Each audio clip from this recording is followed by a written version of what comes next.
പ്രിയപ്പെട്ട റോബിനച്ച, സ്നേഹബഹുമാനപ്പെട്ട sister വിസറ്റ്, sister Elsamma,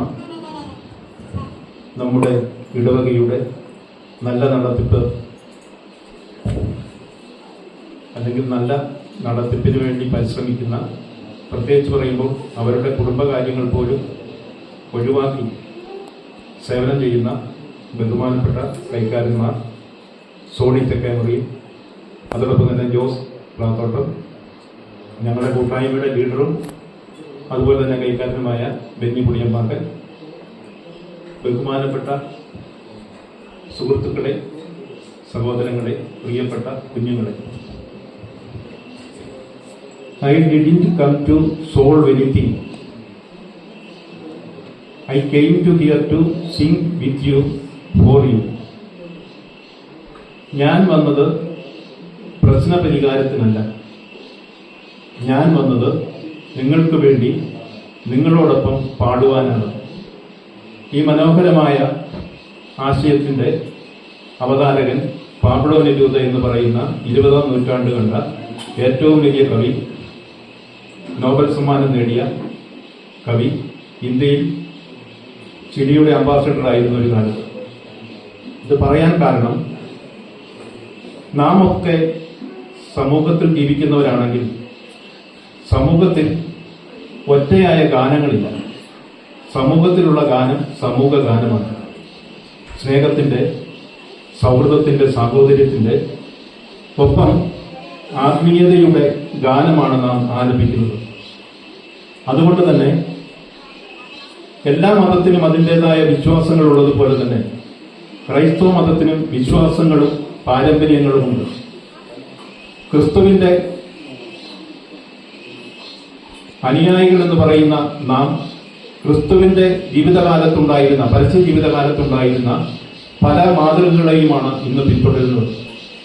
നമുക്കറിയാം, ഒരുമിച്ച് കൂടി പ്രാർത്ഥിക്കുമ്പോൾ ഞാൻ അവിടെ ഉണ്ടായിരിക്കും എന്ന് പറയുന്ന യേശുനാഥന്റെ പിൻഗാമികളായ നാം ഒരുമിച്ച് കൂടി പ്രാർത്ഥിക്കുന്നു.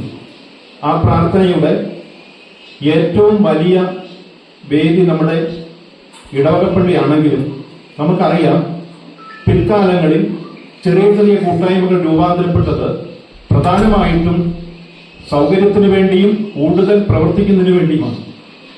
നമുക്കറിയാം, കുടുംബ കൂട്ടായ്മകളുടെ പ്രവർത്തനം ഒരു ചെറിയ യൂണിറ്റ് എന്ന രീതിയിൽ നമ്മുടെ വളർച്ചയ്ക്ക് വേണ്ടിയുള്ളതാണ്. കുട്ടികൾ കുടുംബത്തിൽ സ്വതന്ത്രരാണ്. അവർക്ക് ആശയങ്ങൾ അവതരിപ്പിക്കുവാനും കലകൾ അവതരിപ്പിക്കുവാനും സൗകര്യമുണ്ട്. പക്ഷേ അത് കഴിഞ്ഞ് അവർ സമൂഹത്തിലേക്ക് ഇറങ്ങുമ്പോൾ അവർക്ക് ഒരു പുറകോട്ട് പോക്ക് അനുഭവപ്പെടുന്നു. അതിനുള്ള ഏറ്റവും നല്ല മറുമരുന്നാണ് കുടുംബ കൂട്ടായ്മകൾ. ഞാനിത് പറയുന്നത്, കുടുംബ കൂട്ടായ്മകൾക്ക് രണ്ട് ദൗത്യങ്ങളുണ്ട്. ഒന്ന് വിശ്വാസത്തിൻ്റെതായ ദൗത്യമാണ്, രണ്ട് സാമൂഹിക ജീവിതത്തിന്റെ ദൗത്യമാണ്.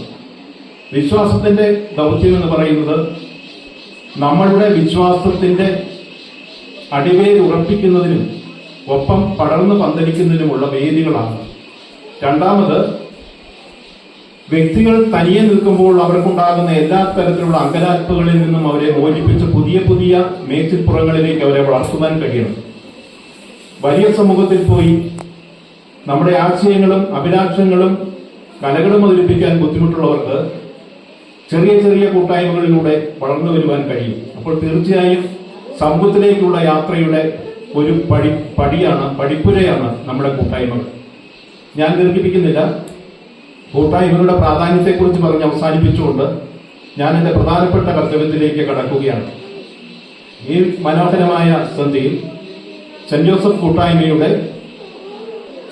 കൂട്ടായ്മയുടെ വാർഷികത്തിന് നമ്മളോടൊപ്പം പ്രമുഖ വ്യക്തിത്വങ്ങൾ എത്തിച്ചേർന്നിട്ടുണ്ട്.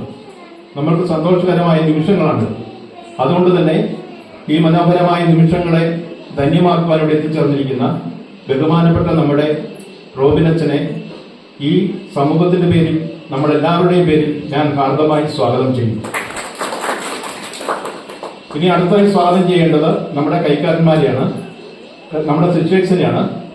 നമ്മുടെ ബഹുമാനപ്പെട്ട സിസ്റ്റേഴ്സ് ഇവിടെ നമ്മളോടൊപ്പം ഈ പ്രാർത്ഥനാ വേദിയിൽ പങ്കെടുക്കുവാനും നമ്മുടെ വാർഷികത്തിൽ പങ്കെടുക്കുവാനും എത്തിയിട്ടുണ്ട്. അവരെ രണ്ടുപേരെയും സിസ്റ്റർ ലിസറ്റിനെയും സിസ്റ്റർ എൽസമ്മയെയും ഈ കൂട്ടായ്മയുടെ പേരിൽ വളരെ സ്നേഹത്തോടുകൂടി സ്വാഗതം ചെയ്യുന്നു. ഇനി അടുത്തതായി നമ്മുടെ കൈക്കാരന്മാരെയാണ്. ബഹുമാനപ്പെട്ട പ്രിയ സ്നേഹിതൻ സോണി തെക്കേമുറിയെ ഈ വേദിയിലേക്ക് സ്വാഗതം ചെയ്യുന്നു. ബഹുമാന്യ സുഹൃത്ത് ജോസ് പ്ലാത്തോട്ടത്തെ ഈ വേദിയിലേക്ക് സ്വാഗതം ചെയ്യുന്നു.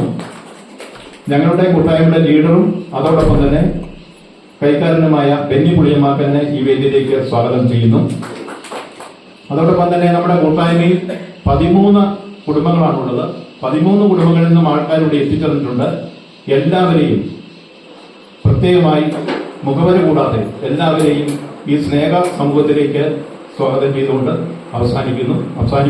നന്ദി, നമസ്കാരം. ജയ് ക്രൈസ്റ്റ്.